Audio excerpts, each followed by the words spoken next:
আজকের সব order complete করে একটু বেরিয়েছিলাম, তো একটা কাজেই বেরিয়েছিলাম, তো কিছুটা যাওয়ার পর হঠাৎ আর একটা অর্ডার আসলো। মানে তখনও আমি একটা দোকানে যাচ্ছিলাম, পুরোপুরি পৌঁছায়নি। তো যাই হোক, খুব তাড়াতাড়ি করে কাজটা কমপ্লিট করে বাড়িতে চলে এসেছিলাম।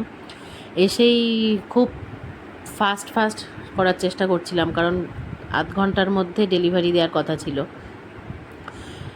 তো মাঝখানে আমার ছেলে এই যে চলে এসেছে।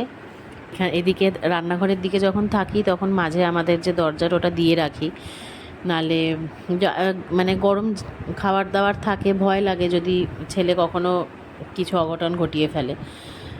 যাই হোক, তারপর তো ওকে ওর ঠাম্মি বুঝিয়ে শুনিয়ে নিয়ে চলে গেছিলো।